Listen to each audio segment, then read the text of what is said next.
ابھی آپ نے پڑھا کہ کافروں سے دوستی نہ کرو. تم نے جو دوستی کے طریقے اختیار کیے یہ غلط ہے. یہ دوستی خود اللہ تعالیٰ پیدا کرتے. قریب ہے کہ اللہ تمہارے اور ان کے درمیان دوستی پیدا کرے. وہ کی اللہ نے ان کے دلوں میں اسلام کی عظمت پیدا کی. صحیح معنی میں تمہارے بھی دوست بنے اسلام دین بنے. اللہ قدیر ہے، غفور ہے. آگے ضابطہ رب نے بتایا کہ اللہ تعالیٰ ان لوگوں کے ساتھ تمہیں منع نہیں کرتا دوستی کرنے سے جو تمہارے ساتھ دین کے سلسلے میں نہیں لڑے، گھروں سے نہیں نکالا، کہ ان کے ساتھ حسن سلوک کرو اور ان کے ساتھ انصاف سے برتو. اللہ نہیں منع کرتا. ان اللہ یحب المحسنین. سمجھانے کے لیے کہتا ہوں، مثلا جاپان کی حکومت ہے یا اسی طرح چین کی حکومت ہے، قریب کے زمانوں میں ان کی طرف سے مسلمانوں کو کوئی دخل نہیں پہنچی، نہ لڑے ان کے خلاف، نہ انہوں نے ایسا کیا. اپنے ملک میں جو کرتے رہے وہ تو ہو جانے. لیکن یہ بقیہ جو ہے مثلا فرانس ہوا، برطانیہ ہوا، امریکہ ہوا، اٹلی ہوئی اور روس ہوا، کلهم خبثاء، انہوں نے مسلمانوں پر بڑے مظالم. تو ضابطہ یہ بیان فرمایا کہ جن کفار نے تمہارے ساتھ دین کے سلسلے میں لڑائی نہیں کی، گھروں سے نہیں نکالا، ان کے ساتھ رواداری کرو، حسن سلوک کرو، انصاف سے پیش. اللہ منع کرتے جن لوگوں نے تمہارے ساتھ دین میں لڑائی کی، گھروں سے نکالا اور تمہارے نکالنے میں ایک دوسرے کی مدد کی. منع کس سے کرتا ہے؟ ینہاکم ان تولوہم، اس سے کہ ان کے ساتھ دوستی کرو. دوستی کی وہ ظالم ہے. ربط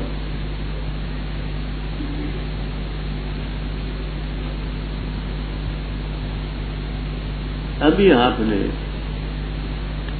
یہ سنا کہ ان کافروں کے ساتھ دوستی مت کرو. حدیبیہ کے مقام میں سہیل ابن عمر نے بظاہر شرطیں ایسی رکھی تھی کہ مسلمانوں کے خلاف بظاہر.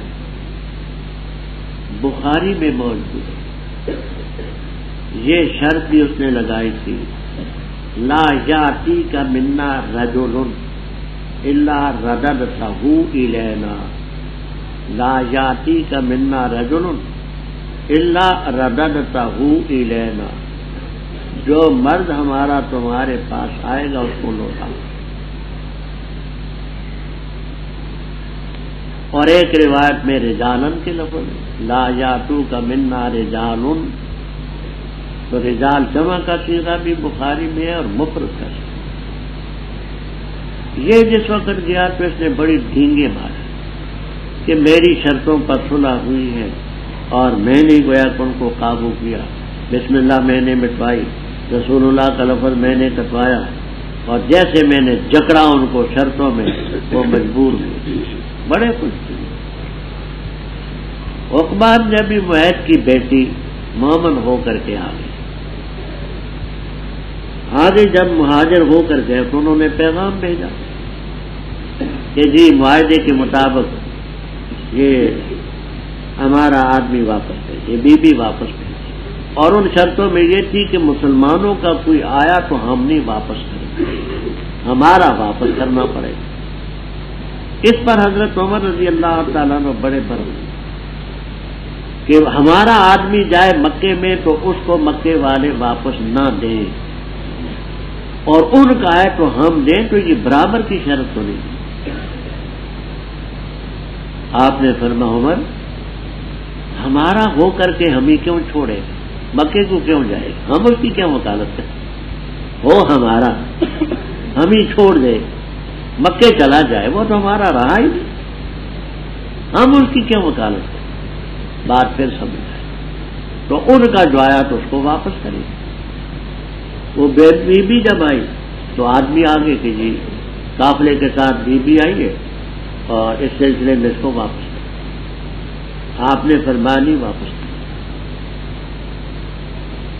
اب جو ستی ذہن والے تھے سارے پریشان ہوئے کہ معاہدہ تو ہے واپس کرنے کا، اور آپ فرماتے نہیں واپس کرنا، فرمایا نہیں واپس کرنا.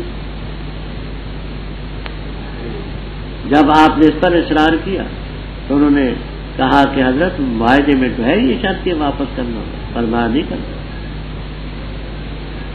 تحریر لاؤ، تحریر لائے گی، اس میں پڑھا یہ لفظ سہیل کے لکھوائے ہوئے تھے، اللہ یاتی کا منا رجل، کوئی رجل ہمارا تمہارے پاس نہیں آئے گا مگر لوٹاؤ گے، تو خیر تو اس نے خود رجل کی ہے، یہ تو رجل نہیں ہے تمراتوں نے۔ وہ جب ان کے نمائندوں کو وہ تحریر دکھلائے گی تو باقی تحریر میں رجل کے لفظ سے سہیل نے لکھوائے تھے۔ مکے میں جب گئے وہ نمائندے دارالندوہ میں اکٹھے ہوئے، کہنے لگے سہیل کو کہ تو بڑی ڈھینگے مارتا تھا کہ میں نے قابو کیا، میں نے جھگڑا یہ کیا وہ کیا، وہ تو مار کھا کے آ گیا۔ وہ تحریر لا کر کے پڑھی تو واقعی اس میں وہ رجل کے لفظ تھے۔ اللہ تعالیٰ نے فرمایا ایمان والے جب تمہارے پاس آئے نا مومن بیویاں ہجرت کر کے، امتحان میں وہ امتحان ایک ایسی چیز ہے کہ عورتیں بھی امتحان سے نہیں چھوٹ سکتی، مرد کیسے چھوٹے گی؟ مرد تو مرد ہے۔ اللہ تعالیٰ تو ان کی ایمان کو خوب جانتا۔ اگر تم اپنے معلومات کے لحاظ سے ان کو مومن جان لو، کافروں کی طرف مت لو، نہ بیوی ان کے لیے حلال نہ ان کے لیے حلال۔ اچھا وآتو مان فقو، ایک بیوی ہے، بات سمجھنا، بیوی ہے کافرہ، ہو گئی مسلمان، ہجرت کر کے آ گئی مدینہ طیبہ، اب عدت کے بعد کسی مسلمان نے اس کے ساتھ نکاح کر دیا، تو اس وقت یہ شرط تھی کہ اس کے پہلے خاوند کا جو مہر وغیرہ ہے یہ مسلمان اس کو، اور وعدے میں تھا کہ وہ اگر کوئی مسلمان بیوی علیہ باللہ مرتد ہو کر کے چلی جائے، کافر اس سے نکاح کرے تو پہلے خاوند کو مہر وہ اس پر ذمہ تھا دینا، یعنی اگر کوئی مسلمان بیوی علیہ باللہ مرتد ہو جائے، مکے میں چلی جائے، کسی نے اس سے نکاح کیا، تو اس وقت شرط یہ تھی کہ وہ نکاح کرنے والا پہلے خاوند کو مہر دے۔ کافر کی بیوی مسلمان ہو کر کے آ گئی، عدت کے بعد مومن سے نکاح ہوا، اس مسلمان کے لیے تھا کہ وہ پہلے خاوند کو مہر دے۔ اب یہ حکم نہیں ہے، آپ کو انشاءاللہ جلالین تک بھی ملے گا، وقد ارتفع ھذا الحکم، اب یہ حکم مرتفع ہے، منسوخ ہے، پہلے فرمایا کوئی حرج نہیں کہ ان سے نکاح کرو جب ان کو مہر دیتے، اور نہ روکو عصمت ان کی جمع، کبافر کافرت ان کی جمع، کافر عورتوں کی عصمتوں کو مت روکو، یعنی کافروں کو اپنی بیویاں مت روکو، اور تم سوال کرو جو تم نے خرچ کیا، چاہیے کہ وہ سوال کریں دونوں نے۔ اب یہ حکم نہیں ہے، اب یہ حکم منسوخ ہے، یہ اللہ کا حکم ہے، یحکم بینکم واللہ علیم الحکیم۔ آگے اور بات سنیں، مثال کے طور پر مدینہ طیبہ میں ایک مومن ہے، اس کی بیوی بھی مومنہ ہے، الیاذ باللہ وہ بیوی مرتد ہو کر کے مکہ مکرمہ چلی، کسی کافر نے نکاح کر لیا، وہ کافر اس کے خاوند کو مہر نہیں دیتا، اب کیا ہو؟ یوں ہو کہ اگر کسی کافر کی بیوی مسلمان ہو کر ہجرت کر کے آ گئی، عدت کے بعد مسلمان نے نکاح کیا، تو یہ جو مسلمان ہے یہ اس کے خاوند کو نہ دے، اس مسلمان کو دے دے جس کی بیوی کا مہر نہیں ملا۔ کیا کہا میں نے؟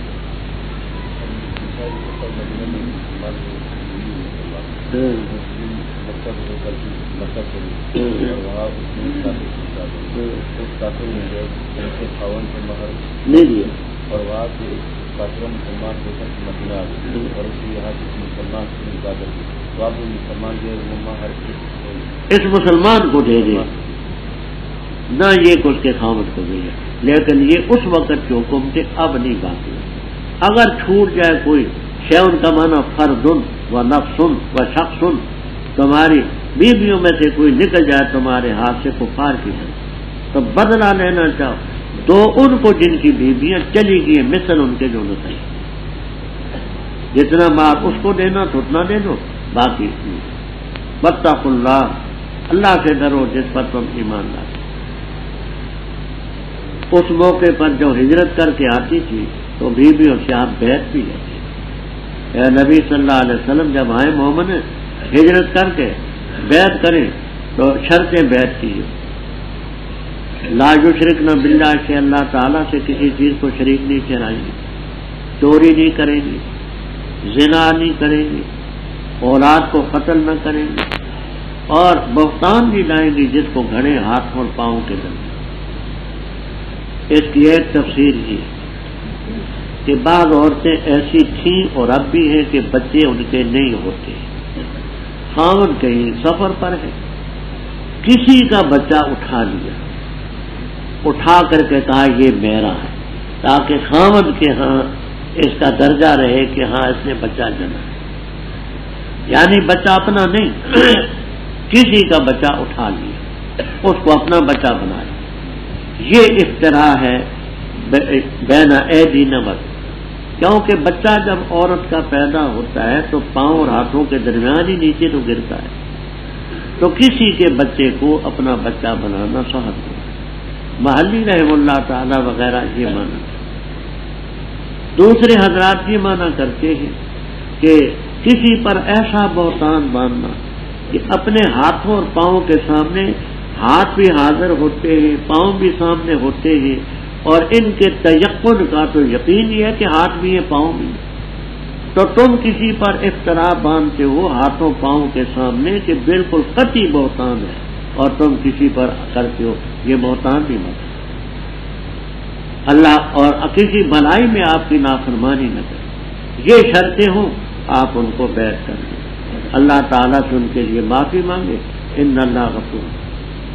بخاری شریف میں روایت ہے کہ آپ بیویوں کو جو بیعت کرتے تھے تو واللہ، عائشہ صدیقہ رضی اللہ تعالیٰ عنہ کی روایت ہے، واللہ ما مست ید رسول اللہ صلی اللہ علیہ وسلم یدا امرأۃ قط، خدا کی قسم حضرت صلی اللہ علیہ وسلم کا ہاتھ کبھی کسی غیر محرم عورت کے ہاتھ کے ساتھ نہیں لگا۔ بخاری پوچھا گیا ام المومنین پھر قرآن میں جو آتے ہیں باغی ہننا تو بیعت کیسے ہوگی؟ تو فرماتی ہیں کہ بیعت ہوتی تھی، بیویوں کو آپ سامنے بٹھا لیتے تھے اور ان سے یہ شرطیں لیتے، جو بیوی کہتی مجھے یہ شرطیں منظور ہے، فرمایا بایا تو کہ میں نے تجھے بیعت کیا۔ سیرت کی کتابوں میں آپ کو یہ ملے گا کہ اگر بیویاں بہت زیادہ اصرار کرتی تو آپ پیالے میں پانی ڈال کر کے اس میں ہاتھ دبا دیں اور فرماتے لو بیویاں اس پیالے میں ہاتھ دبا۔ یہ بھی ملے گا کہ لمبی سی چادر ہوتی، ایک چادر کا کنارہ آپ پکڑ لیتے، ایک کنارہ بیویاں پکڑ لیتی اور اس طرح بیٹھ لیتے، ہاتھ سے ہاتھ کبھی نہیں۔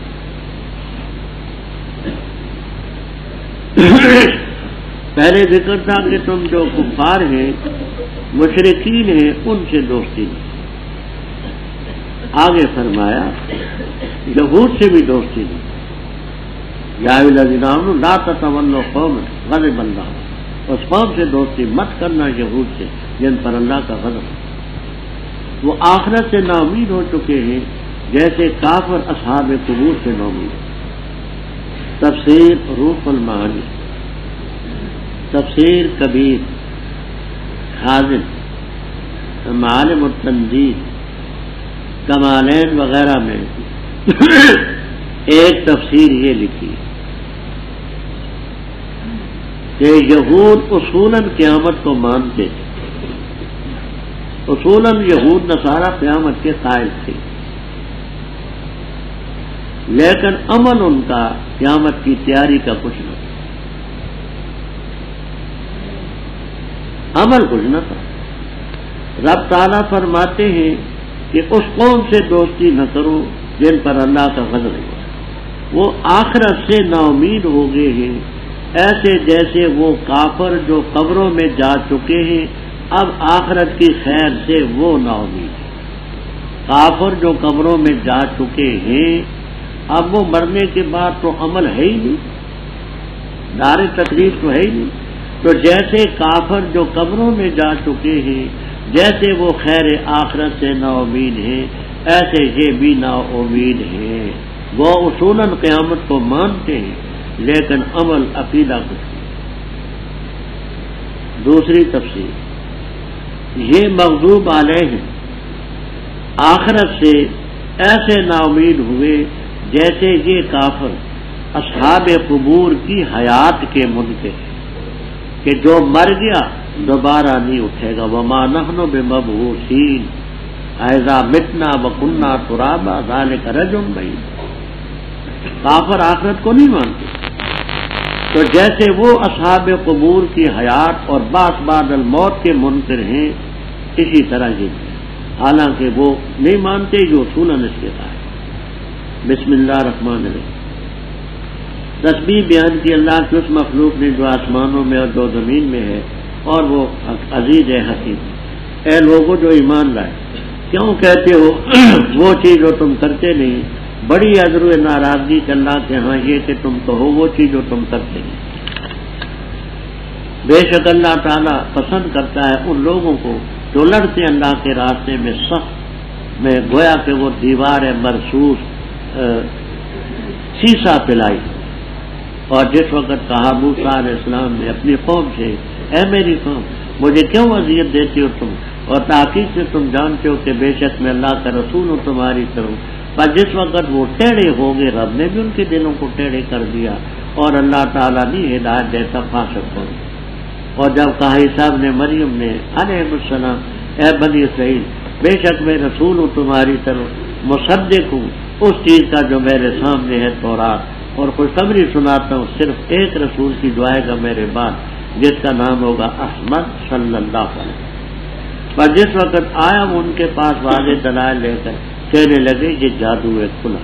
اور کون زیادہ ظالم اس سے جس نے افطرا باندھ اللہ تعالیٰ پر جھوٹ کا اور اس کو دعوت دی جاتی ہے اسلام، اور اللہ تعالیٰ بھی ہدایت دیتا ظالم کو. ارادہ کرتے ہی تاکہ مٹائیں اللہ کے نور کو اپنے منہ سے، اور اللہ تعالیٰ مکمل کرنے والے اپنے نور کو، اور اگر کہ کافر ناپسند کریں. وہ ذات ہے جس نے بھیجا اپنا رسول ہدایت دے کر اور دین حق دے کر تاکہ اس کو غالب کرے سب دینوں پر، اور اگر کہ مشرک ناپسند ہے. ربط تفسیر ابو سعود وغیرہ میں یہ ہے کہ پہلے تھا تم ان کافروں سے دوستی نہ کرو نہ یہود. آگے یہ کہ ان سے دوستی تو درکنار ان سے لڑو، حکم ان سے لڑنے صف باندھ کر کے ان کے مقابلے میں بنیاداً مرصوص باندھ کر کے لڑو.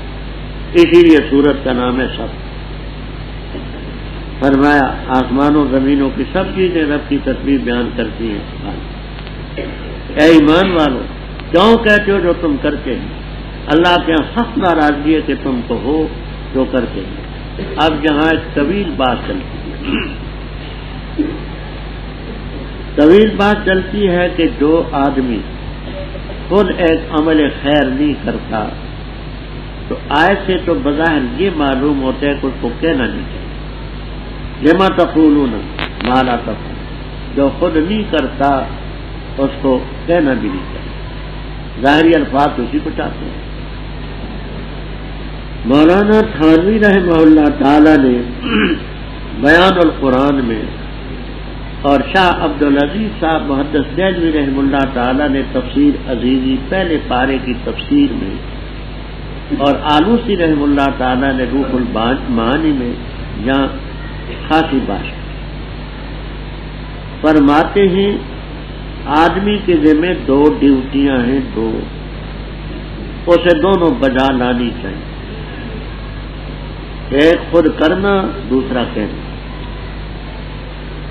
حق نے کر ڈالی ہے دوری خدمتیں تیرے سفر، خود تڑپنا ہی نہیں، اوروں کو تڑپانا نہیں۔ تو دو خدمتیں ہیں، خود کرنا پھر دوسروں کو کہنا۔ اگر ایک ڈیوٹی میں کوتاہی ہوئی ہے تو دوسری میں نہیں ہوگی، ایک ڈیوٹی میں کوتاہی ہوئی ہے دوسری میں نہ ہو۔ اس میں تو ترغیب اس بات کی کہ جو تم کہتے ہو وہ کرو، اور عموماً جو آدمی کہتا ہے کرتا نہیں اس کا اثر کم ہو، جو شخص جو کہتا ہے کر کے دکھاتا ہے تو اس کا اثر زیادہ ہو۔ تو ڈیوٹیاں دو ہیں، تو انفسکم و اہلیکم نارا، تو ایک کی کمی ہے تو دوسری کو نہ کرو۔ ہاں اس میں ترغیب یہ ہے، اس میں ملامت کیا گیا کہ تم ایسا مت کرو کہ تم کہتے ہو کرتے نہیں، تم ہی کر کے دکھانا چاہیے، تو ایک کے چھوڑنے سے دوسری نہیں چھوڑ۔ فرمایا اللہ ناراض ہوتا ہے کہ تم کو غور کرو۔ اللہ تعالیٰ ان لوگوں کو پسند کرتا ہے جو اس کے راستے میں صفن، یہ صفن مصدر ہے اور جمع کے معنی میں مستفین یا صافین، صافے باندھ کر کے دشمن کے مقابلے میں لڑتے ہیں۔ گویا کہ بنیان مرصوص، لفظی معنی مرصوص کے ملصق بازوہ الی بعض، یہ دیوار ہے، اینٹ سے اینٹ ملی ہوئی ہے، اب اس کی مضبوطی، تو لفظی معنی ملصق بازو الی بعض، ملزق بازو الی بعض۔ آپ کہتے ہیں آہنی دیوار، یہ بھی معنی کرتے ہیں شیشہ پلائی ہوئی دیوار۔ آگے موسیٰ علیہ السلام کا ذکر ہے، کیوں؟ آپ پہلے پڑھ چکے ہیں کہ موسیٰ علیہ السلام نے اپنی قوم سے کہا تھا کہ جاؤ لڑو، تو قوم نے کیا کہا تھا؟ فضا بنتا، ہاں یاد رکھو موسیٰ علیہ السلام نے قوم سے کہا کیوں مجھے اذیت دیتے ہو، جانتے ہو اللہ کا رسول، جب وہ ٹیڑھے ہو گئے رب نے بھی دل ٹیڑھے کر دی، واللہ لا یہدی القوم الفاسقین۔ حضرت عیسیٰ علیہ السلام نے کہا ہے بنی اسرائیل میں اللہ کا رسول ہوں، مصدق ہوں جو مجھ سے پہلے تورات اتری اس کا، اور اپنے بعد ایک رسول کی بشارت دیتا جو میرے بعد آئے۔ اس میں اس بات کی ہوئی کہ عیسائی اس بات کے پابند ہیں کہ حضرت صلی اللہ علیہ وسلم کی رسالت کو مانے، نہیں مانتے تو ان کے خلاف بھی لڑو، یہود سے بھی لڑو، نصارہ سے بھی لڑو، کیوں؟ عیسیٰ علیہ السلام کی تعلیم کے وہ خلاف۔ عیسیٰ علیہ السلام نے بشارت سنائی ہے ایک ہی رسول میرے بعد آئے گا جس کا اسم گرامی احمد ہوگا صلی اللہ۔ اب دیکھیے ان قادیانیوں کو، دجالوں کو، سیرت المہدی کتاب ہے بشیر الدین، وہ کہتے ہیں کہ اس کا مصداق میرے ابا جی غلام احمد ہے۔ آپ دیکھو عیسیٰ علیہ السلام کے بعد تو صرف ایک رسول نے آنا تھا، بے رسول نکرا، ایک رسول آنا تھا، وہ بقول ان دجالوں کے غلام احمد ہوا، تو حضرت صلی اللہ علیہ وسلم کہاں گے؟ آپ کی نبوت ہے، پھر آپ کی نبوت تو ہی وہ جو آنا تھا، ایک ہی رسول آنا تھا، وہ ہو گئے، تو آپ کہاں گے؟ یہ دجال ہیں بڑے پکے۔ اب یہاں لفظ احمد پر بڑی بات ہے کہ یہ فاعل کے معنی میں ہے، کیوں؟ اس میں تفضیل، یہ فاعل کے معنی میں بھی آتی ہے اور مفعول کے معنی میں۔ احمد کے معنی ہوں، فاعل کے تو معنی زیادہ حمد کرنے والا، اور احمد مفعول کے معنی میں جیسے اشہر بے معنی مشہور تر، البصیغہ میں دیکھ لینا، اشہر اس میں تبدیل مفعول کے معنی میں بھی آتی ہے، تو احمد کے معنی مشہور تر، تو اب اس کے معنی احمد کے معنی زیادہ تعریف کیا ہوا۔ حقیقت یہ ہے کہ خدا کی مخلوق میں جتنی تعریف آپ کی ہوئی اور کسی کی نہیں، فاعل کے معنی میں وہ زیادہ تعریف کرنے والا، تو اس پر ملحدین نے اعتراض کیا۔ اعتراض یہ کیا ہے کہ یہ جو تم نے اپنے پیغمبر کا نام احمد رکھا صلی اللہ علیہ وسلم، یہ واقعے کے خلاف۔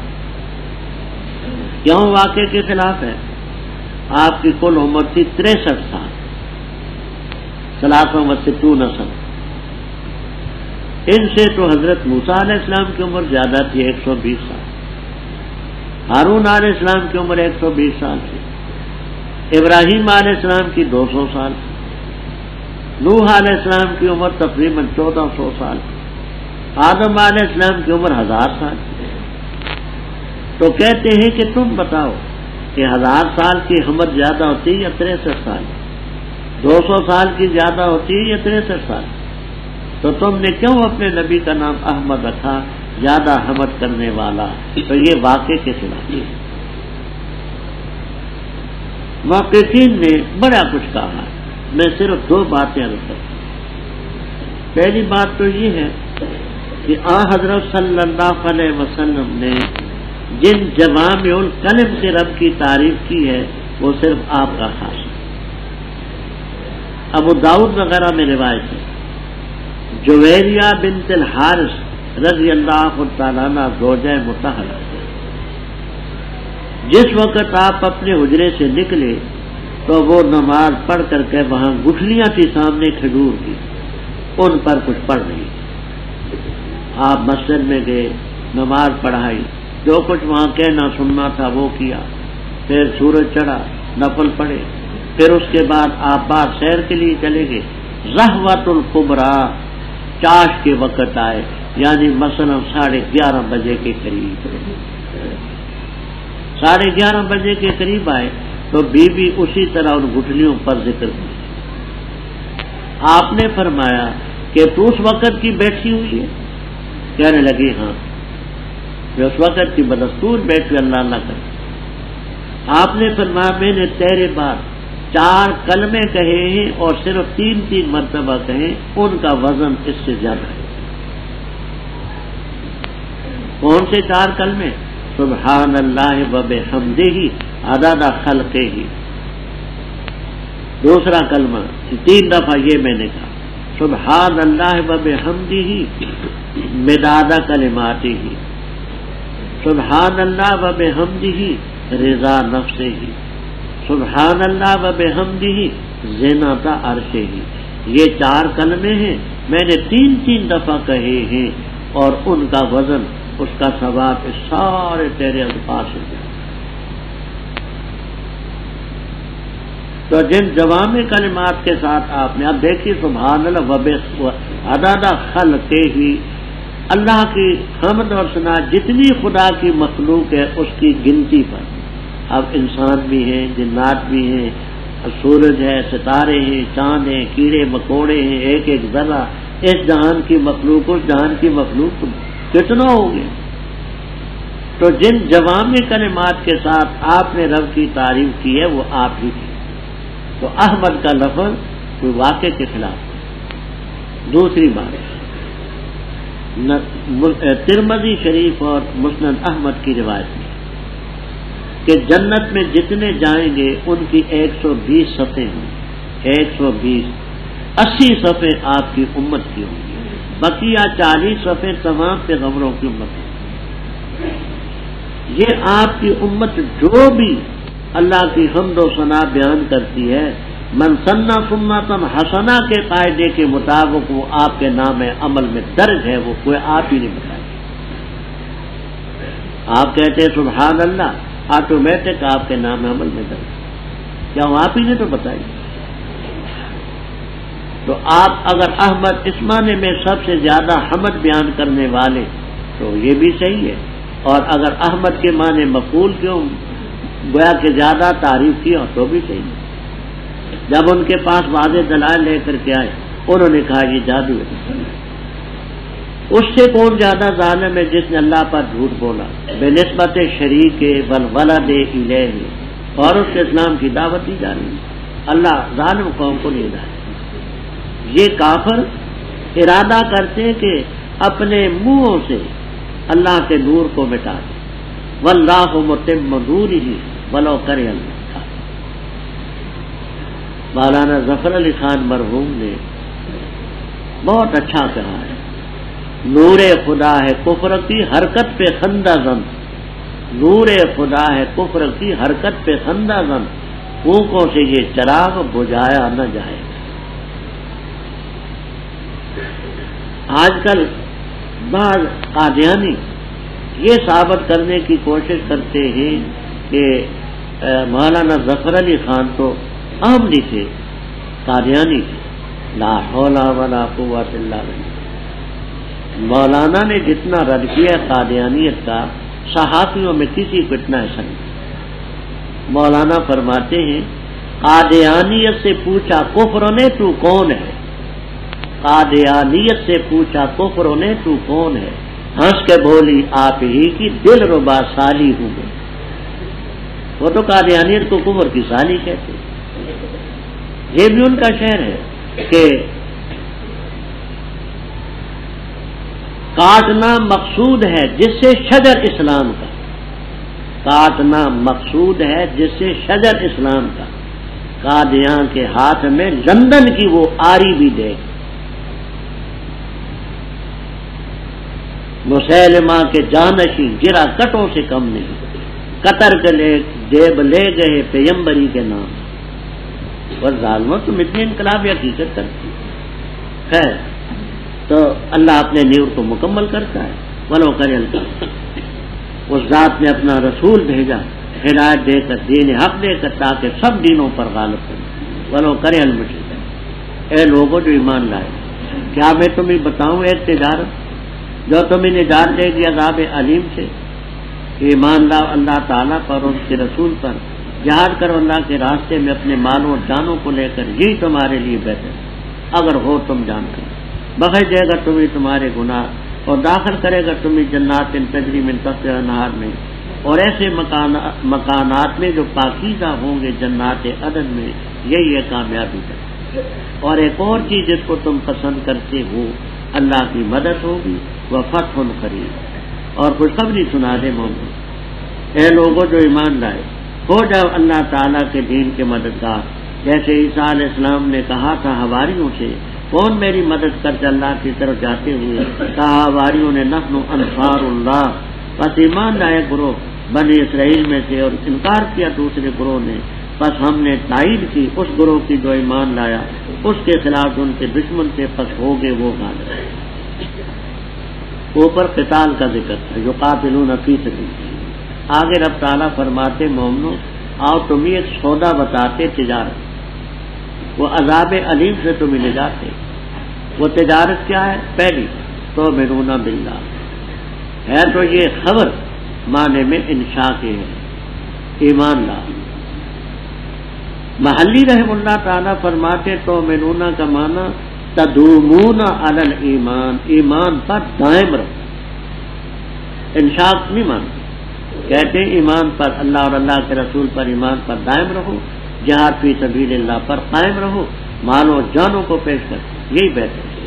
تو وہ تجارت ہے ایمان اور جہاد، اس پر مداومت، ایمان پر بھی مداومت رہے، جہاد پر اگر جانتے ہو تو یہ یغفر لکم، یہ جزا ہے، اس کی شرط محدود، ان تفعلوا ذالکم، اگر تم یہ کاروائی کرو گے اللہ تمہارے گناہ معاف کرے۔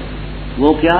ایمان باللہ لاؤ گے، اس کے رسول پر ایمان لاؤ گے، جہاد کرو گے، ان تفعلوا، اگر تم یہ کاروائی کرو گے، یغفر لکم ذنوب، باغات میں داخل کرے گا، مساکن طیبہ میں داخل کرے گا، ذالک الفوز۔ وَأُخْرَى، یہ صفت ہے، اس کا موصوف بھی محذوف ہے اور فعل بھی محذوف، وہ آپ کو انشاءاللہ جلالین تک میں ملے گا۔ وَيُؤْتِكُمْ نِعْمَةً أُخْرَى، وَيُؤْتِكُمْ نِعْمَةً أُخْرَى، اللہ تمہیں ایک اور نعمت دے گا جس کو تم پسند کرتے ہو، وہ کیا؟ نصر من اللہ وفتح قریب وبشر المؤمنین۔ مولانا جلالین والے ہیں؟ اچھا، فرمایا ایمان والوں اللہ کے دین کے مددگار بنو۔ عیسیٰ علیہ السلام نے حواریوں سے کہا تھا کہ کون اللہ کی طرف جاتے ہوئے میری مدد کرتا ہے، تو حواریین نے کہا کہ نحن انصار، اے نحن انصار دین اللہ، انصار رسول اللہ۔ ایک گروہ بنی اسرائیل کا ایمان لایا، دوسرے نے انکار کیا، ہم نے مومنوں کو کافروں پر غلبہ۔ اب یہاں طویل بات چلتی کہ یہ غلبہ لڑائی کی شکل میں ہوا۔ مفسرین کرام رحمہم اللہ تعالیٰ کا ایک طبقہ، جن میں محلی رحمہ اللہ تعالیٰ بھی ہیں، یہ فرماتے کہ لڑائی ہوئی، لڑائی میں غلبہ۔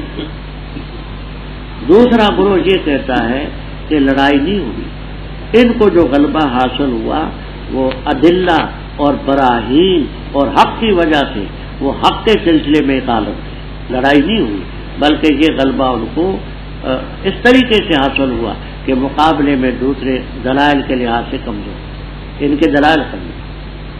بسم اللہ الرحمن الرحیم۔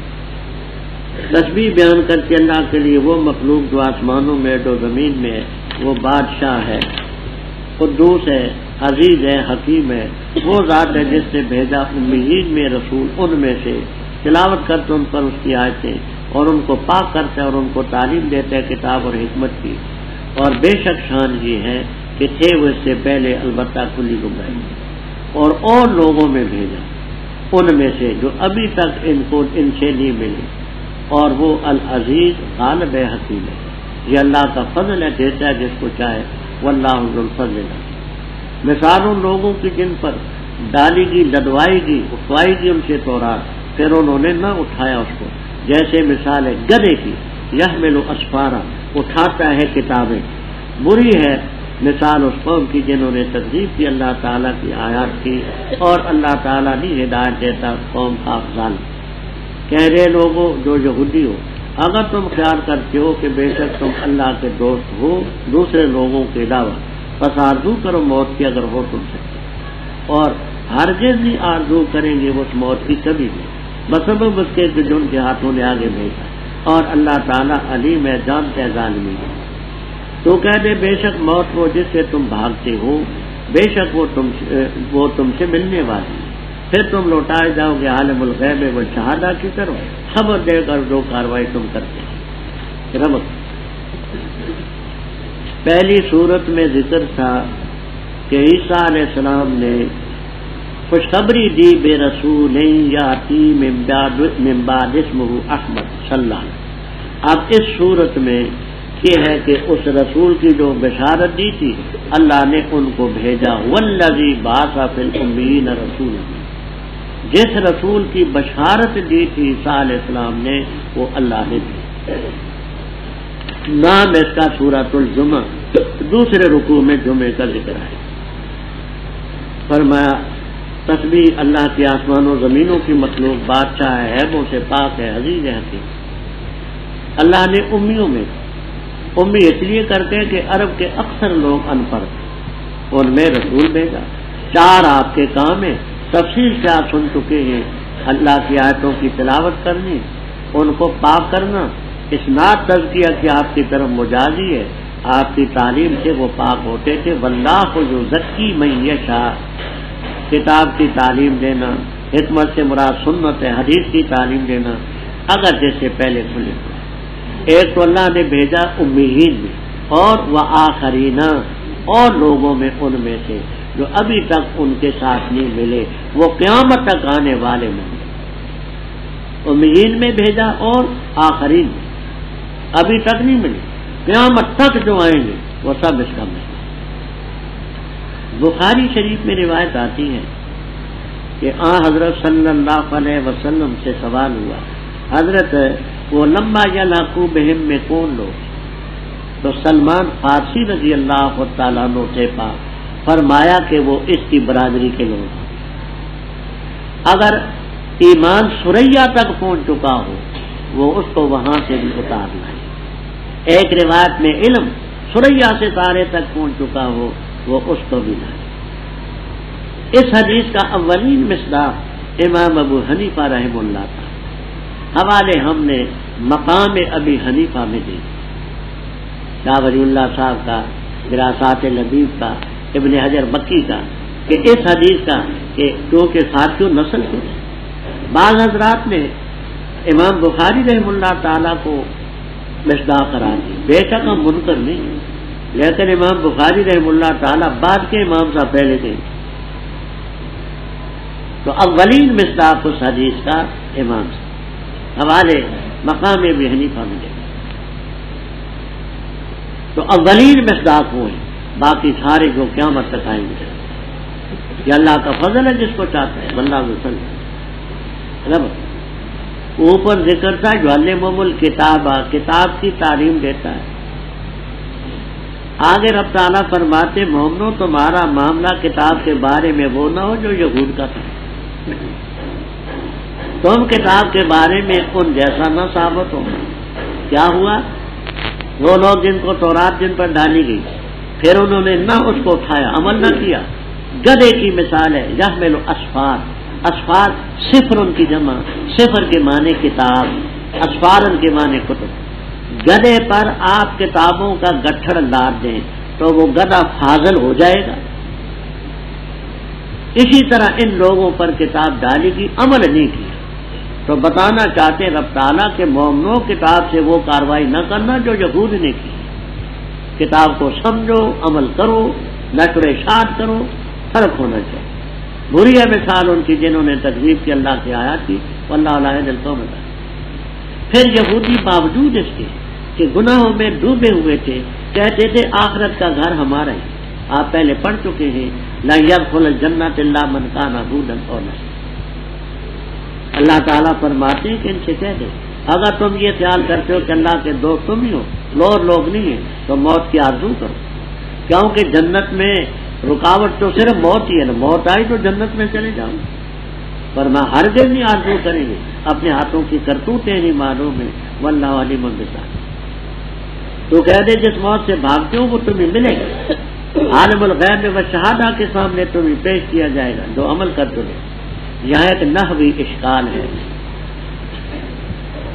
نحوی اشکال یہ ہے کہ انا کی جو خبر ہوتی ہے حرف انا کی یا حروف مشبہ بالفعل کی، اس پر فا نہیں داخل ہوتے۔ حروف مشبہ بالفعل جو ہیں ان کی خبر پر فا نہیں آیا کرتا۔ یہاں ان الموت الذی تفرون منہ، انا کا اسم ہے موت، فإنہ ملاقیکم یہ خبر ہے، اس پر فا آئی ہے۔ تو نحوی قاعدہ یہ ہے کہ انا اور حروف مشبہ کی خبر پر فا نہیں آئی۔ آسان جواب تو مالی رحم اللہ تعالیٰ کے والفاء زائدۃ، فا زائد بولے مولانا، ہاں آسان جواب تو نہیں، فا زائد۔ دوسرے حضرات یہ کہتے ہیں کہ یہ جو ہے ان الموت الذی، یہ اسم متضمن ہے معنی شرط کو، تو جب یہ متضمن ہو معنی شرط کو تو پھر فا آ سکتی ہے۔ جامی وامی میں یہ باتیں لکھی ہیں۔ اے لوگوں جو ایمان لائے، جس وقت ندا دی جائے نماز کے لیے جمعے والے دن، بس دوڑو اللہ کے ذکر کی طرف، چھوڑ دو خرید کرو، یہی تمہارے لیے بہتر ہے اگر ہو تم جانے۔ پر جب پوری کر دی جائے نماز ادا کر دی جائے، بس بکھرو زمین میں، تلاش کرو اللہ کا فضل اور ذکر کرو اللہ تعالیٰ کا کثرت سے، تاکہ تم سکتے خوب سلا۔ اور جب دیکھی انہوں نے تجارت یا کھیل، ان فضلو کھسک کے سرک کے چلے گئے اس کی طرف، اور چھوڑا انہوں نے تجھے، کہہ دے جو اللہ تعالیٰ کے پاس ہے بہتر ہے لہو تماشے سے اور تجارت سے، اور اللہ تعالیٰ خیر الرازقین۔ رب اوپر یہود کا ذکر تھا، اور کے ذکر کے بعد اب فرماتے مومنو تم پر جمعے کی نماز ہے، اس جمعے کا حشر وہ نہ ہو جو یوم السبت کا، جیسے یہود نے یوم السبت کی قدر نہیں کی، تم ایسے نہ۔ ایمان والو جب آواز دی جائے جمعے کے دن، اذان ہو، فصحوا الی ذکر اللہ کے ذکر کی طرف آؤ، خرید فروخت میں، یہ تمہارے لیے بہترین سنتا۔ آپ نے فقہی کتابوں میں پڑھا ہوگا کہ آپ کے زمانے، حدیثوں میں بھی ہے، آپ کے زمانے میں ایک اذان ہوتی ہے، دوسری اذان خلیفہ راشد حضرت عثمان ابن عفان رضی اللہ تعالیٰ عنہ کے حکم سے ہوئی، بے محضر من الصحابہ۔ تو خلیفہ راشد کا حکم بھی مان لیں، علیکم سنتی و سنت الخلفاء الراشدین المہدیین، اور پھر بے محضر من الصحابہ، روایت بخاری کی، مسلم کی، تو صحابہ نے کسی نے نکیر نہیں کی۔ صرف ابن عمر رضی اللہ تعالیٰ عنہ سے یہ آتا ہے انہوں نے بدعت کا لفظ بولا اس آذان پر۔ حافظ ابن حجر اسقلانی رحمہ اللہ تعالیٰ نے فتح الباری میں لکھا کہ ان کی مراد ہے بدعت لغوی، نہ کہ بدعت شرعی۔ بدعت لغوی کا معنی نو ایجاد، یہ نو ایجاد۔ جیسے تراویح کی نماز کو جو جماعت کے ساتھ ادا کی گئی اس پر بدعت کا لفظ بولا تو وہ بدعت بھی اصطلاحی نہیں، بدعت لغوی۔ تو آپ کے زمانے میں ایک اذان ہوتی تھی، یہ اذان ثانی ظاہر۔ آپ نور الایضاح سے شروع ہوں ہدایت تک جو درس کی کتابیں ہیں آپ کو سب میں ملے گا المعتبر هو الاذان الاول، جو پہلی اذان ہے اس کا اعتبار۔ پہلی اذان کے بعد، جمعے کی پہلی اذان کے بعد کوئی بھی کام جس کا تعلق جمعے اور نماز کے ساتھ نہ ہو مکروہ تحریمی ہے، حرام، حتیٰ کہ لکھنا حرام، پڑھنا حرام، کوئی بھی کام ہو سب حرام۔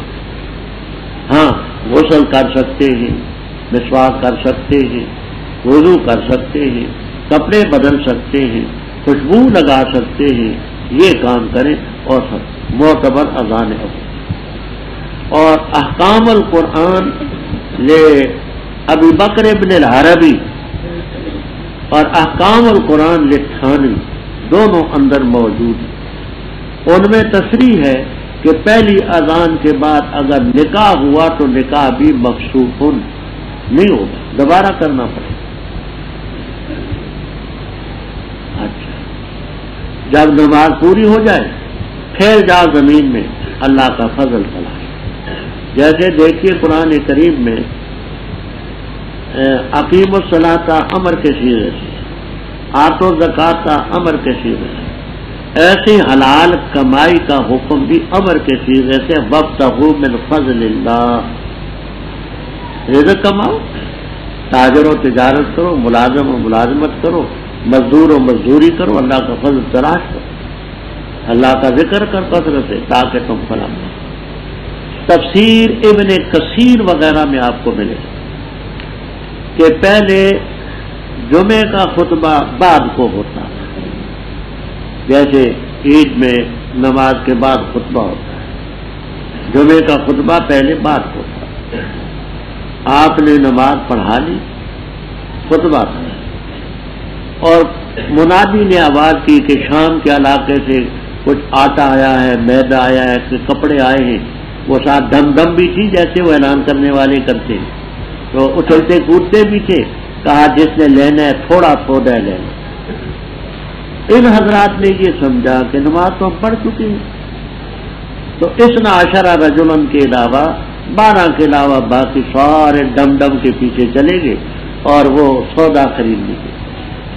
اللہ تعالیٰ نے تنبیہ فرمائی کہ جب دیکھے انہوں نے تجارت یا تماشا کھسک گئے اس کی طرف، کیونکہ مقصود میں ذات تو تجارت تھی نا، تو اس لیے الہا کی ضمیر خیل تو ساتھ ضمنی ہے، اور تجھے کھڑا چھوڑ دیا خطبے کے لیے، تو کہہ دے جو اللہ کے پاس بہتر ہے اللہ وہ تجارت سے، واللہ خیر اللہ۔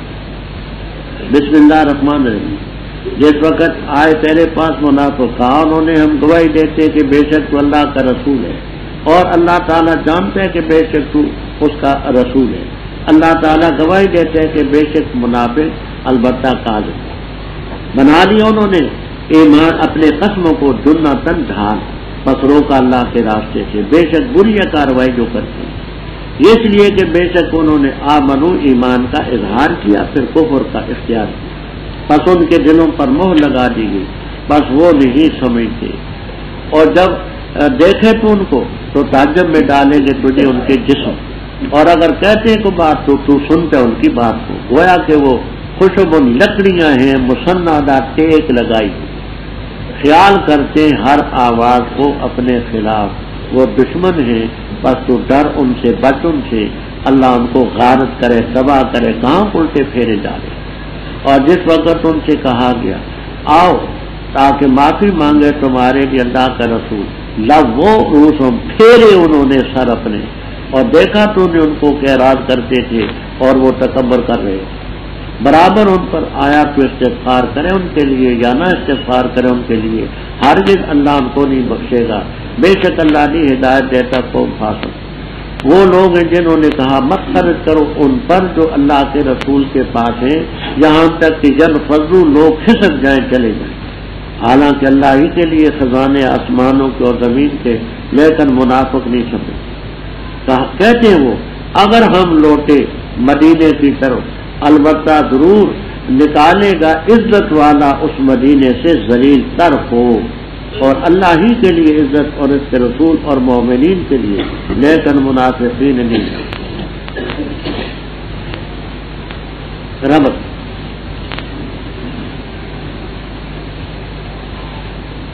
ذکر تھا عیسیٰ علیہ السلام کے بیان میں کہ ایک رسول کی میں بشارت دیتا، وہ رسول جب آئے تو ان میں وہ مومنوں نے آپ کو مانا، تزکیہ بھی ہوا، تعلیم کتاب بھی ہوئی، دل جان سے مانا۔ اب یہ بیان کرتے ہیں کہ اس رسول کے بارے میں ایسے بھی تھے جنہوں نے زبان سے تو مانا اور دل سے نہیں۔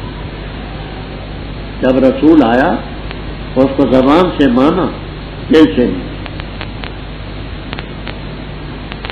اب شان نزول سمجھے، بخاری شریف تک میں شان نزول مذکور ہے، ہاں البتہ اس میں اختلاف ہے کہ کس سن کا واقعہ ہے۔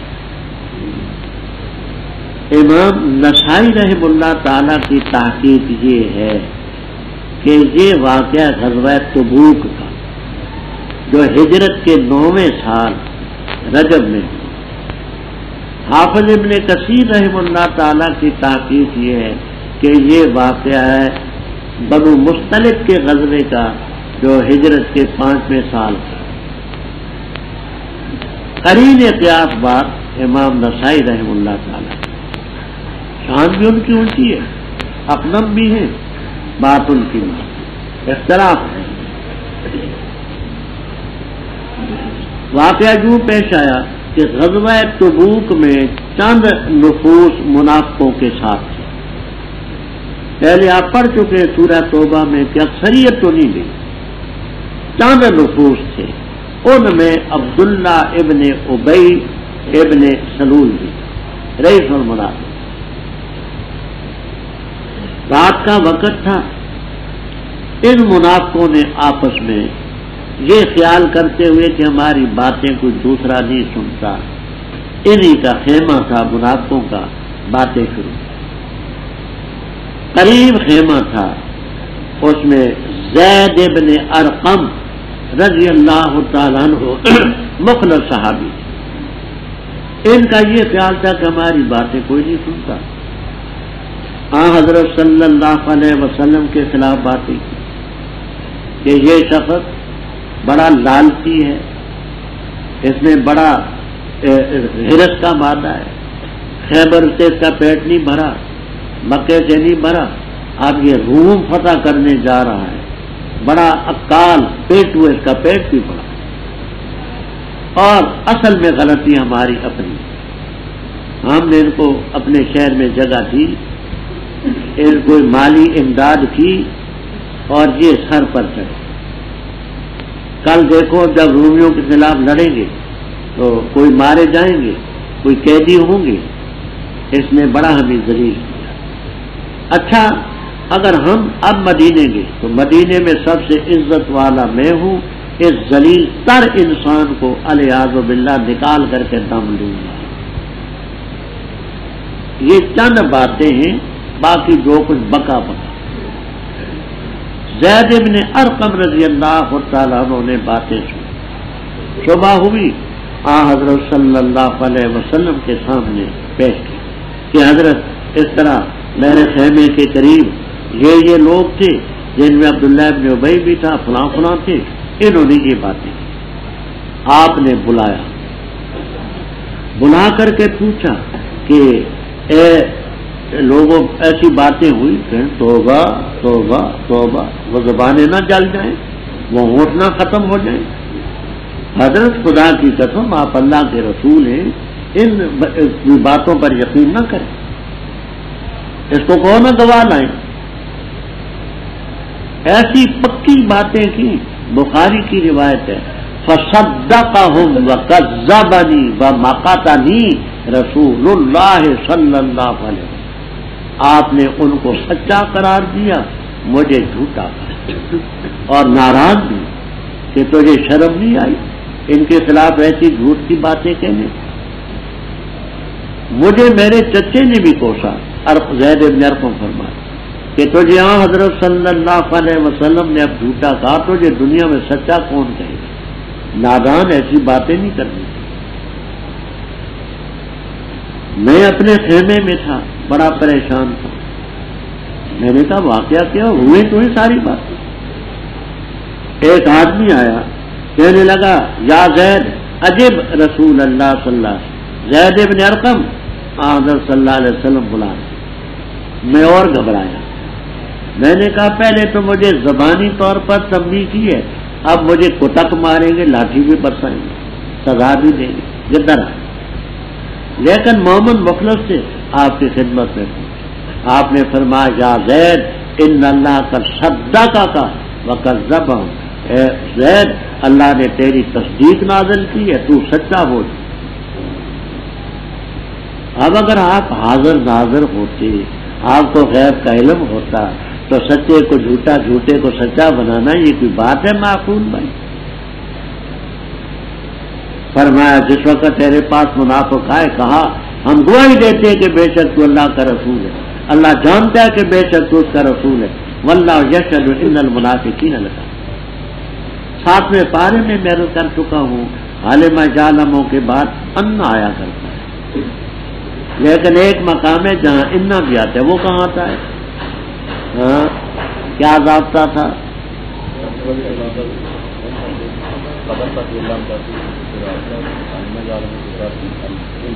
ہاں اور کچھ یہ کیا والم، یہ کس پارے کی آیت ہے؟ والم لذو تو کا یہ ساتھ میں. ہاں کفانب کے من ذکر حبیب منزلی، یہ کس پارے کی آیت ہے؟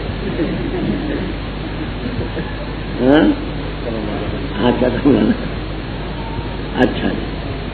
فرمایا انہوں نے اپنی قسموں کو ڈھال بنا رکھا. ڈھال جیسے ڈھال سے بچاؤ کرتے اللہ کے راستے سے روکے. آپ سن چکے ڈھال اس لیے کہ جب یہ قسم اٹھاتے کہ ہم مومن ہیں تو مومن اب ان کے ساتھ جہاد تو نہیں کر سکتے. مومن کافر کے خلاف جہاد کرتا ہے تو مومن کے خلاف تو جہاد نہیں ہوتا. بری ہے کاروائی جو کرتے ہیں. اس لیے کہ انہوں نے آمنو اظہر الایمان بالسنتہم، پھر کفر پر ڈٹے رہے. اللہ نے ان کے دلوں پر مہرے لگائے، وہ نہیں سمجھتے. فرمایا جب تو ان کو دیکھے تو جب میں ڈالے کہ تجھے ان کے جسم قد ان کے دیکھ، لباس دیکھ، وضاقتہ دیکھ، ڈھیل ڈول دیکھ، اس سے یہ معلوم ہوتا ہے کہ بڑے قسم کے لوگ ہیں، کھانے پینے والے لوگ کے بڑے. اچھا اور اگر بات کہتے تو ان کی بات کو سنتا بھی، بڑے باتونی تھے، ایسے سلیقے سے بات کرتے تھے کہ آپ باتیں سننے پر. دوسرے پارے میں آپ ایک کا واقعہ سن چکی. وَمِنَ النَّاسِ مَن يُعْجِبُكَ قَوْلُهُ فِي الْحَيَاةِ الدُّنْيَا، کیا نام تھا اس کا؟ ہاں احمد. فرمایا ایسے ہی جیسے لکڑیاں ہوں مسندہ ٹیک لگائی، کٹی ہوئی لکڑی ہو کٹی ہوئی تو وہ کھڑی تو نہیں ہو سکتی، اس کو دیوار کے ساتھ آپ نے کھڑا. تو مطلب یہ ہے کہ یہ اپنے قدموں پر نہیں کھڑے، یہ تو یہود کے ساتھ، نصارہ کے ساتھ، دوسرے کافروں کے تعاون پر جی رہے. تو جیسے خشک لکڑی خود نہیں کھڑی ہو سکتی، دوسرے کے سہارے پر ہوتی ہے، یہ منافق بھی دوسرے کے سہاروں پر.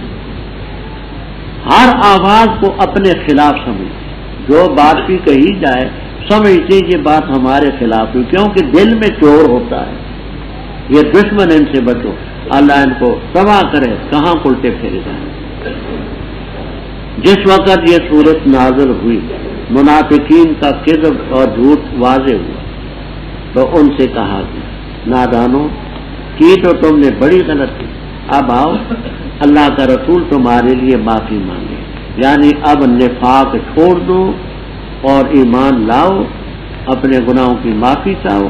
اللہ کا رسول تمہارے لیے معافی مانگے گا، اللہ بخش دے گا. تو انہوں نے اپنے سر پھیر دیے، اعراض کیا اور دیکھا کہ اعراض کر رہے ہیں اور تکبر کر رہے ہیں. برابر ان پر استغفرتا گزر چکے پہلے، استغفرتا ایک حمزہ استفہام کا ہے، ایک نفس کلمہ کا ہے، ایک اڑ گیا. استغفار مانگے یا نہ مانگے اللہ ہرگز نہیں معاف کرے. کیوں؟ فاسق قوم کو رب ہدایت دیجیے. یہ لوگ ہیں جنہوں نے کہا کہ تم اللہ کے رسول کے پاس جو لوگ ہیں ان پر خرچ مت کرو، چندہ مت کرو. تم نے ان کو سروں تک چڑھایا، چندہ نہ دو گے بھوکے مریں گے، خطہ ینفضوا کھسک جائیں گے، وہ مدینہ چھوڑ دیں گے. اللہ نے جواب دیا کہ تم نہ دو گے تو کیا ہے، وَلِلَّهِ خَزَائِنُ السَّمَاوَاتِ وَالْأَرْضِ، خزانے تمہارے پاس ہیں یا رب کے پاس؟ اکثر نہیں جانتے. پھر انہوں نے یہ بھی کہا اگر ہم مدینے کی طرح لوٹے تو جو عزت والا ہے مدینے میں، یعنی اس نے اپنے آپ کو آز کہا اور حضرت صلی اللہ علیہ وسلم کو ازل کہا، معاذ اللہ، ضرور نکال کریں گے. خیر خبیثو، تمہیں یہ ہونا چاہیے کہ وللہ العزت وللرسول، عزت تمہاری نہیں، اللہ اور اللہ کے رسول مومنین. منافق چند ٹکوں کو دے کر کے یہ سمجھتے ہیں کہ عزت تمہیں. اے ایمان والو، نہ غفلت میں ڈالیں تمہیں مال تمہارے اور اولادیں تمہاری اللہ کی یاد سے، اور جس نے کی یہ کاروائی پس وہ لوگ نقصان اٹھانے والے. اور خرچ کرو اس چیز سے جو ہم نے تمہیں دی، اس سے پہلے کہ وہ دن آئے تم پر موت. پس اس وقت کہے اگر اب میرے کیوں نہ مہلت دی تم نے مجھے الاجل قریب کے زمانے کی، پر تاکہ میں صدقہ کرتا اور ہو جاتا صالحین میں. اور ہر کے بھی اللہ تعالیٰ مہلت دیتا کسی نفس کو جب آ جائے اس کی میعاد. واللہ خبیر بما تعملون. رب اوپر ذکر تھا کہ منافقین نے اپنے مال پر گھمنڈ کیا. لا تنفقوا علی من عند رسول اللہ، مال خرچ نہ کرو مسلمانوں پر، یہ بھوکے مریں گے، کھسک جائیں. اللہ تعالیٰ فرماتے کہ ان لوگوں کو مالوں اور اولادوں نے گھمنڈ میں ڈالا. مومنو تم ایسا نہ کرو، نہ غفلت میں ڈالیں تمہیں مال نہ اولادیں اللہ کی یاد. جس نے ایسا کیا نقصان ہوتا ہے. وہ تو کہتے لا تنفقوا، تم کیا کرو، انفقوا مما رزقناکم، تم خرچ کرو، تمہارا اور ان کا فرق ہے. موت آنے سے پہلے خرچ کرو. کیوں؟ موت آئے گی تو اس وقت کہے گا اے اللہ مجھے مہلت دے، قریب کے زمانے کی میں صدقہ کر لوں اور اکم من الصالحین. تو اس وقت کیا ہوگا؟ کچھ بھی نہیں. اور جب کسی کی موت آئے گی ایک لمحے کی رب اس کو مہلت نہیں دے. واللہ خبیر. اب یہاں دو باتیں نحوی سمجھنی. پہلی بات یہ ہے کہ یہ الصدقہ میں جو نسب ہے یہ نسب کس سے آئی، اور دوسری بات یہ کہ اکن مجزوم ہے یہ جزم کس سے آئی. پہلی بات آپ کو جلالین میں ملے گی، دوسری اس میں نہیں ملے گی. الصدقہ کے متعلق کہتے ہیں کہ لولا میں لا مزیدتن ہے اور لو تمنی کے لیے، اور الصدقہ میں یہ نسب ہے جواب تمنی کی. لولا میں لو تمنی کے لیے لا مزیدتن ہے، الصدقہ کی جو نسب ہے جواب تمنی کی. جواب تمنی منصوب ہوتی ہے.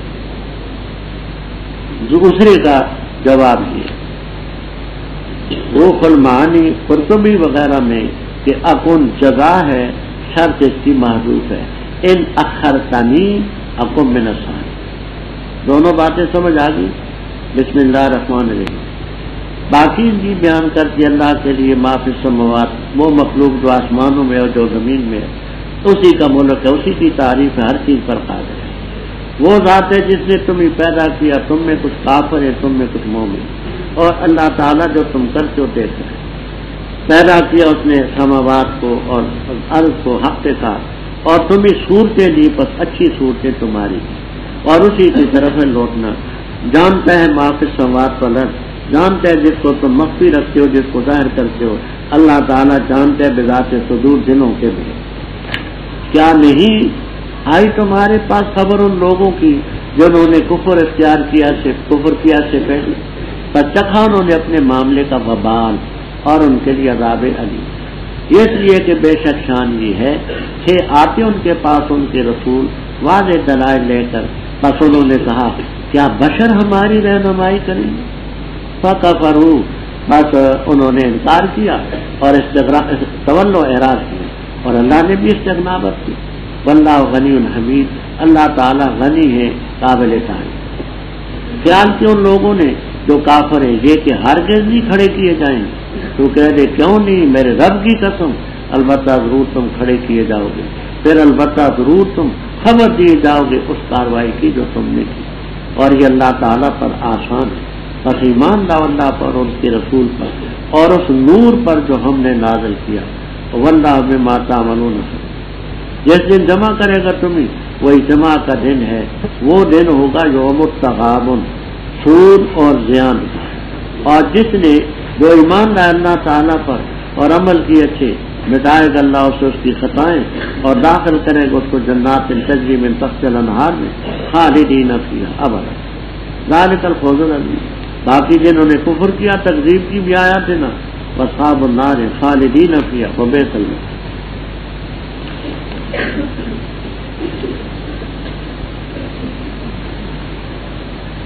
رب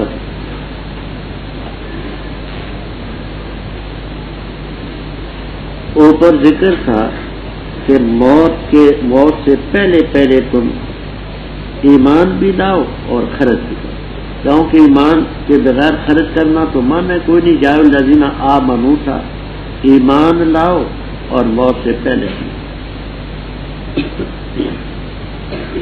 اس سے پہلے اگر ایمان تم نہ لاؤ گے تو ایسا ہی حشر ہوگا جیسے ان مجرم قوموں کا ذکر ہے کہ اللہ کا عذاب آیا دنیا میں، اس سے بھی نہ چھوٹ سکے.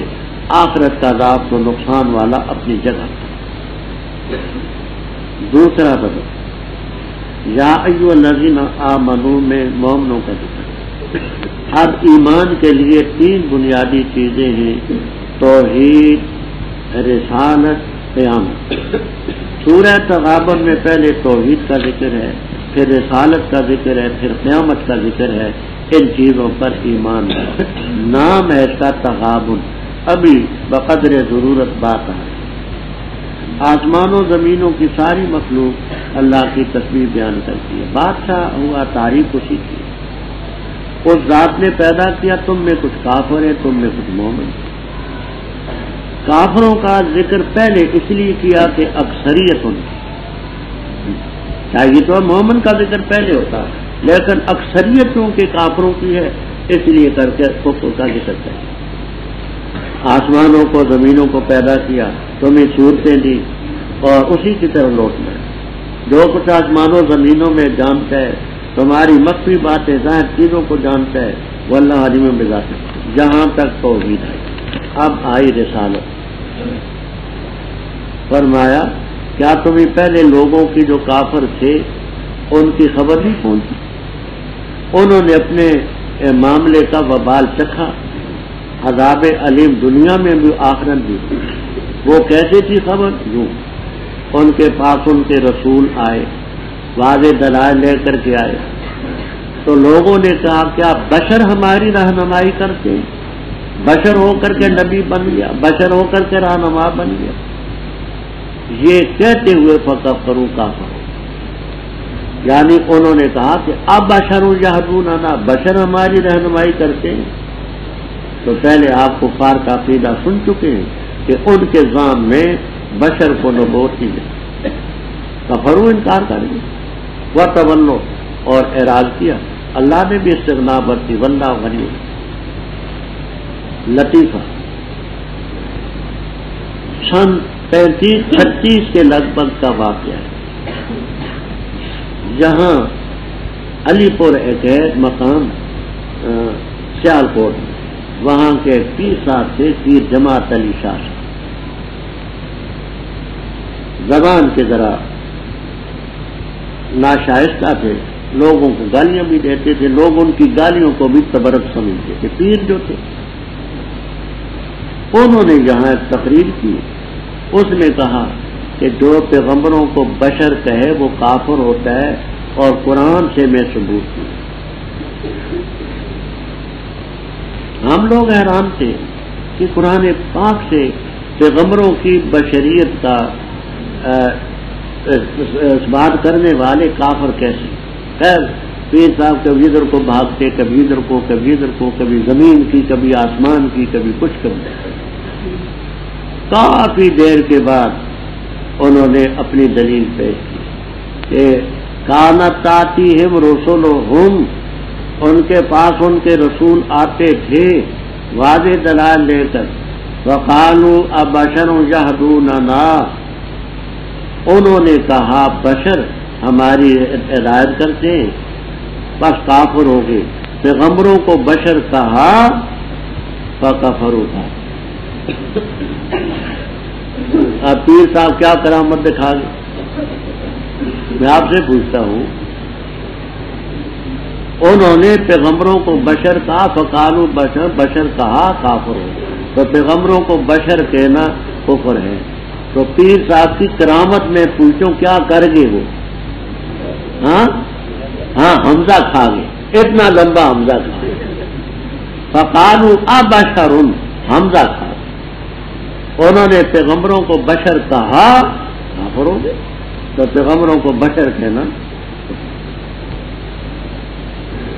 ایک اور لطیفہ، ہمارے استاد محترم مولانا محمد ابراہیم پلیاوی رحمہ اللہ تعالی، مسلم شریف ہم نے ان سے پڑھی، ان کا انداز بیان بڑا عجیب ہے، بات بڑی معقول کرتے تھے، سلجھے انداز میں مختصر ہوتی تھی، اور مولوی صاحب ان کا تقریہ کلام، مولوی صاحب، تو انہوں نے یہ لطیفہ ہمیں سنایا، فرمانے لگے کہ دیوبند میں چھٹی تھی، میں اپنے ضلع بلیا گیا، بلیا یوپی میں ایک ضلع ہے، بلیاوی اسی لیے کہتے ہیں، تو وہاں ایک واعظ تھے بڑے مشہور تھے بڑے، میں نے ان کا بات کبھی سنا نہیں، تو میں نے کہا کہ کل چھٹی ہے، مطالعہ بھی نہیں کرنا، پڑھانا بھی نہیں، تو اس واعظ کا واعظ تو سنے، طرز بیان کیا ہے، کہتا کیا ہے، ہوتے ہیں شو۔ مولانا نے فرمایا اس واعظ نے سورۃ الاخلاص پڑھی، سورۃ الاخلاص، قل اللہ، اور کہا کہ میرا مضمون ہے شہادت امام حسین، اور میں بات کو بیان کروں گا کہ میرے مضمون کا سورج سے کیا تعلق ہے۔ کہتے کئی گھنٹے ہم بیٹھے رہے، کبھی ادھر کو بھاگتا، کبھی ادھر کو بھاگتا، آواز بڑی سریلی تھی، گاتا بجا۔ مولانا فرماتے کہ ہمیں صرف اس کا شوق تھا کہ ربط کیا ہے، ہم ربط کے لیے بیٹھے کہ ربط کیا جوڑتا ہے کہ شہادت امام حسین ہے بیان، اور سورۃ الاخلاص سے ثابت ہوگا تو کیسے ہو؟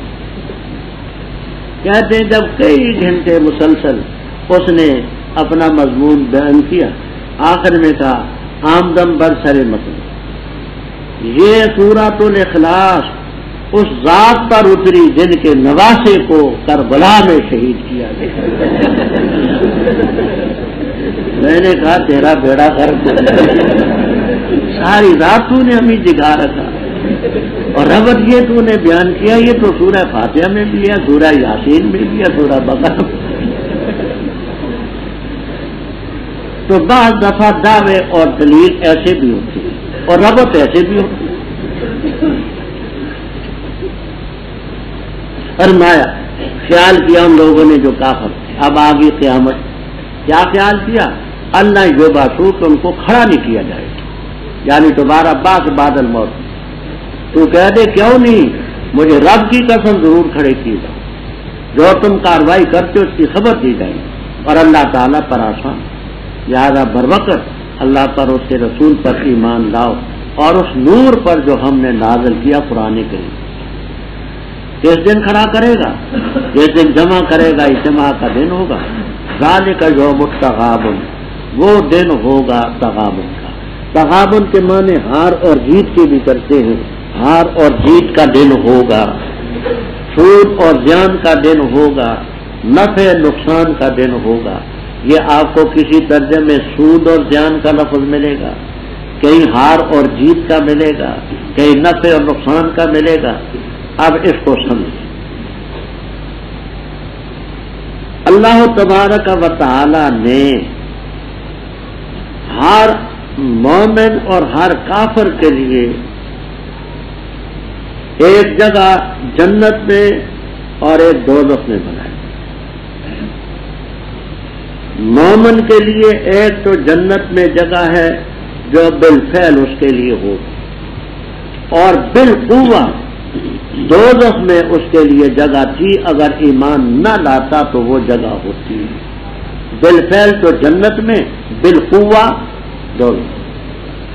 کافر کے لیے رب نے بالفعل دوزخ میں بنائی اور بالقوہ جنت میں، کہ بالفعل تو چونکہ کافر ہے دوزخ میں جائے.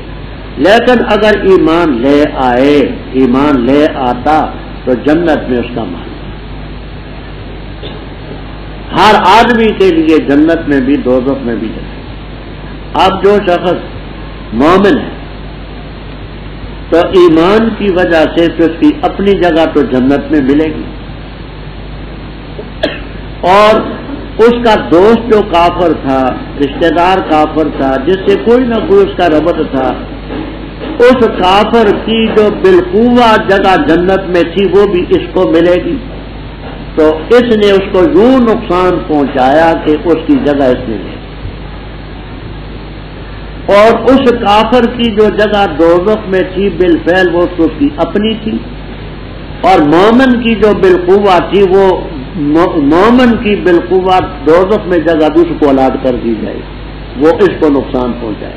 وہ دوزخ لے کر کے نقصان پہنچائے گا، یہ جنت لے کر کے نقصان پہنچائے. بات سمجھ آ گئی؟ یہ جلالین تک میں آپ کو تفسیر ملے گی، کسی میں اختصار ہوگا، کسی میں تفسیر ہوگا. فرمایا جتنے اچھے کام کیے اللہ ایمان لائے، اچھے کام کیے اللہ خطائیں معاف کرے گا، باغات میں داخل کرے گا تجری من تحتها الانہار. جو کافر کذبوا دوزخ میں جائیں گے. نہیں پہنچی کوئی مصیبت مگر اللہ کے اذن سے، اور جو ایمان لائے اللہ پر اللہ اس کے دل کو ہدایت دیتا ہے. واللہ بکل شیء علیم. اطاعت کرو اللہ کی، اطاعت کرو رسول کی. اگر تم نے اعراض کیا اطاعت سے بس پختہ بات ہے ہمارے رسول کے دل میں پہنچانا ہے کھول کر. اللہ لا الہ الا هو وعلی اللہ فلیتوکل المؤمنون. اے لوگوں جو ایمان لائے، بے شک من ازواجکم تمہاری بیویوں میں سے بعض اور تمہاری اولاد میں سے بعض تمہارے دشمن، بس ان سے بچو. اور اگر تم معاف کرو گے، درگزر کرو گے، بخش دو گے ان کی لغزش سے، اللہ تعالیٰ غفور رحیم. پختہ بات ہے تمہارے مال اور اولادیں آزمائش، اللہ تعالیٰ کے پاس اجر عظیم ہے. پر ڈرو اللہ تعالیٰ سے مستطاعتم جتنی تم طاقت رکھتے ہو، اور سنو اطاعت کرو، خرچ کرو، بہتر ہے تمہارے نفوس کے لیے. اور جو بچایا گیا اپنے نفس کے بخل سے پس وہ لوگ مفلح. اگر قرض دو گے تم اللہ تعالیٰ کو قرض حسن بڑھائے گا تمہارے لیے اور بخشے گا تمہیں. اور اللہ تعالیٰ قدردان ہے، تحمل کرنے والا ہے. عالم الغیب و شہادہ العزیز الحکیم. رب اوپر ذکر تھا کہ ایمان لاؤ اللہ پر، اللہ کے رسول پر، قرآن پر. ظاہر بات ہے کہ ایمان کے سلسلے میں بڑی بڑی تکلیفیں آتی. ایمان پہ آسان چیز تو نہیں ہے. اپنوں سے بھی تکلیفیں پہنچیں گی، خوراک میں پہنچیں گی، لباس میں پہنچیں گی، وطن میں پہنچے گی. تو ایمان لانا کوئی اتنی سہل بات تو نہیں ہے.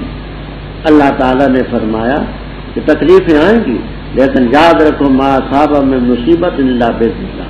تمہارا یہ پختہ یقین ہونا چاہیے کہ مصیبت رب کی طرف سے. جو ایمان لایا اس پر قائم رہا، اللہ اس کے دل کو ہدایت دیتا ہے، پختہ کرتا ہے. لہٰذا اطاعت اللہ اور اللہ کے رسول کی کرو. اگر تم اس سے پھر گئے تو رسول پر منوانا تو نہیں، اس کا کام ہے بیان کرنا. اللہ کے بغیر کوئی علاج نہیں. اسی پر توکل کرو۔ رب اس ایمان سے روکنے والی چیزوں میں بعض بیویاں بھی ہیں، بیویاں بعض اولاد بھی ہیں، ایمان سے روکتے ہیں۔ اللہ تعالیٰ نے فرمایا اے ایمان والو انا من تبعیضیہ، تمہاری بیویوں میں سے بعض، تمہاری اولاد میں سے بعض تمہاری دشمن، ایمان سے روکیں گے، جہاد سے روکیں گے، علم دین حاصل کرنے سے روکیں گے، اچھے کام کرنے سے روکیں گے، فاحذروہم، ان سے بچو۔ ہاں معاف کر دو ان کو، درگزر کرو، اگر کوئی سخت بات کی تو تم اس کو بخش دو، اللہ تم ہی بخش۔ یاد رکھو یہ جو مال اور اولاد ہے آزمائش، اللہ کے پاس اجر عظیم ہے۔ اللہ سے ڈرو جتنی تمہیں توفیق ہے، حکم سنو، اطاعت کرو۔ وَأَنفِقُوا خَيْرًا، یہ خیرن کی نسل کس سے آئی تو آپ کو انشاءاللہ مختصر تفسیر میں بھی ملے گا۔ یکن فعل ہے، اس کی خبر ہے، وَأَنفِقُوا یکن خیرًا لِأَنفُسِکُم، خرچ کرو، یہ انفاق تمہارے لیے بہتر ہے۔ جب نفل سے بخل سے بچایا گیا مفلح، اللہ کو قرض دو گے، قرض حسن بڑھائے گا تمہارے لیے، یغفر لکم، اللہ قدردان بھی ہے، حلیم، اس کی صفات عالم الغیب والشہادہ عزیز الحکیم۔ بسم اللہ الرحمن الرحیم۔ اے نبی صلی اللہ علیہ وسلم، جب طلاق دو تم عورتوں کو، اور طلاق دو ان کو ان کی عدت کے لیے، اور شمار کرو عدت کو، اور ڈرو اللہ تعالیٰ سے جو رب ہے تمہارا، نہ نکالو ان کو ان کے گھروں سے، اور نہ وہ نکلیں مگر یہ کہ کریں بے حیائی کھلی، اور یہ اللہ کی حدود ہے، اور جس شخص نے تجاوز کی اللہ کی حدود سے، پس تاکید سے اس نے اپنی جان پر ظلم کیا، نہیں جانتا نفس، شاید کہ اللہ تعالیٰ پیدا کر دے اس کے بعد کوئی معاملہ، بس جس وقت پہنچ جائیں وہ پہنچنے لگے وہ اپنی عدت کو، پس ان کو روکو اچھے طریقے سے، یارہ کر دو اچھے عمدہ طریقے سے، اور گواہ بنا لو تو عدل والے تم میں سے ہوں، اور قائم کرو گواہی کو اللہ کے لیے۔ یہ چیز ہے جس کی نصیحت کی جاتی ہے اس کو جو ہے یؤمن باللہ والیوم الآخر، اور جو اللہ سے ڈرتا رہا اللہ تعالیٰ کرے گا اس کے لیے مخرج نکلنے کی کوئی نہ کوئی سبیل، اور رزق دے گا اس کو جہاں سے اس کا گمان بھی نہ ہو، اور جس نے توکل کیا اللہ تعالیٰ پر پس وہ اس کو کافی ہے۔ بے شک اللہ تعالیٰ بالغ امری، پوری کرنے والے اپنی مراد کو، اپنے امر کو، تاکہ اللہ نے بنائی ہر چیز کے لیے ایک اندازہ بنایا، اور وہ عورتیں کہ نا امید ہیں حیض سے، تمہاری عورتوں سے اگر تم شک کرتے ہو پس عدت ان کی 3 مہینے، اور وہ جن کو ابھی تک حیض نہیں آیا ان کی بھی 3 مہینے، اور حمل والی ہوں تو ان کی عدت ہے، اجلہن عدت ہے، جان لیں اپنے حمل کو، اور جو اللہ سے ڈرا اللہ بنائے گا اس کے لیے اپنے معاملے سے یسرن آسانی۔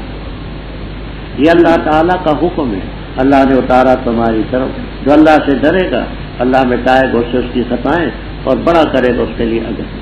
ٹھہراؤ ان کو جہاں تم ٹھہرتے اپنی طاقت کے مطابق، اور نہ ضرور دو تم ان کو تاکہ تنگی کرو تم ان پر، اور اگر ہیں حمل اولاد حمل والی ہیں بس ان پر خرچ کرو یہاں تک کہ جنے اپنے حمل کو، پس اگر دودھ پلائیں تمہاری خاطر پس دو ان کو اجورہن، معاوضے ان کی، اجرت ان کی، واعتمروا بینکم، اور ایک دوسرے کو حکم دو اور مشورہ کرو آپس میں معروف اچھے طریقے سے، اور اگر تنگی کرو گے تم پس بتاکید پلا دے گی اس کو، اس کے لیے دوسری، چاہیے خرچ کرے گنجائش والا اپنی گنجائش سے، اور وہ شخص کے تنگ کیا گیا اس پر رزق اس کا، بس چاہیے کہ خرچ کرے اس چیز سے جو اللہ نے اس کو دی، نہیں تکلیف دیتا اللہ تعالیٰ کسی نفس کو مگر اسی چیز کی جو رب نے اس کو دی، ان قریب اللہ کرے گا تنگی کے بعد آسان۔ رب ابھی آپ نے پڑھا کہ تمہاری بیویوں میں سے اور تمہاری اولاد میں سے تمہارے دشمن، یہ بیویوں کی دشمنی کبھی کبھی طلاق تک بھی پہنچ جاتی، بیوی نے دشمنی کھڑی کی طلاق کی نوبت آ گئی، اس لیے آگے طلاق کا حکم جاتا۔ اب یہاں 2 تفسیریں آپ کو ملیں گی، یا ایھا النبی و امتہ، اے نبی صلی اللہ علیہ وسلم اور آپ کی امت، سب کو خطاب ہے، اذا طلقتم النساء فطلقوہن لعدتہن۔ دوسری تفسیر، یا ایھا النبی قل لہم، تو ان سے کہے، قل لہم، تو کہے جب بیویوں کو طلاق دو تو عدت کے لیے طلاق غلام وقت ہے، عدت کے لیے وقت العدہ، عدت کو شمار۔ مسئلہ یہ ہے کہ عورت کو حیض کی حالت میں طلاق دینا اچھی بات نہیں، طہر کے زمانے میں دے، اور طہر بھی وہ جس میں ہم بستری نہ کی، لیکن اگر حیض کی حالت میں طلاق دی تو طلاق واقع ہے۔ اب عدت کے بارے میں اختلاف ہے کہ عدت طہر ہے یا حیض ہے، تو ہمارے ہاں عدت حیض سے گزرے گا، شفاعی کے ہاں طہر سے گزرے گا، دونوں کے ہاں عدت دینا جو ان کی عدت کا وقت ہے تو تم عدت کو گنو، اللہ تعالیٰ سے ڈرو، ان کو عدت کے اندر گھروں سے مت نکالو، یعنی جتنا عدتوں کا زمانہ ہے۔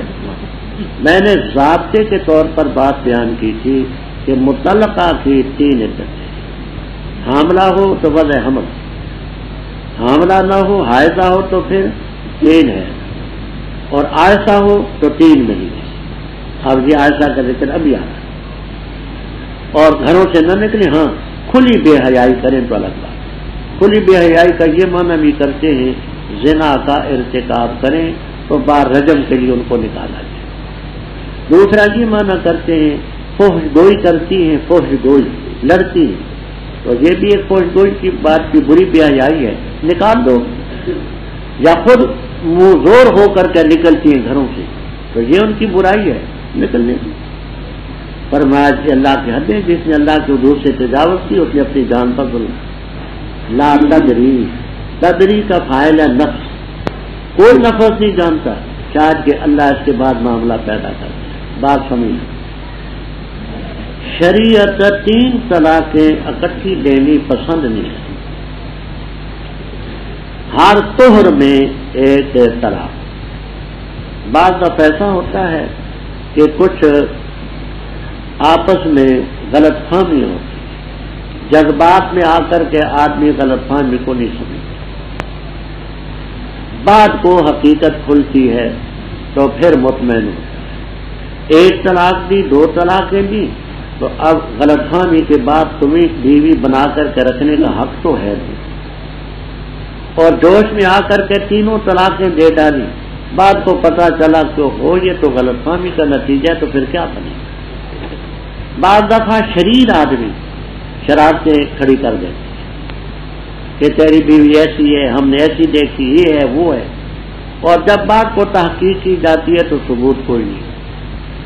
جو جذبات میں آ کر کے اگر تم 3 طلاقیں دے دو گے تو تمہارے لیے تو کوئی صورت نہ باقی ہے، اس لیے کوئی نفس نہیں سمجھتا، شاید اللہ اس کے بعد صورت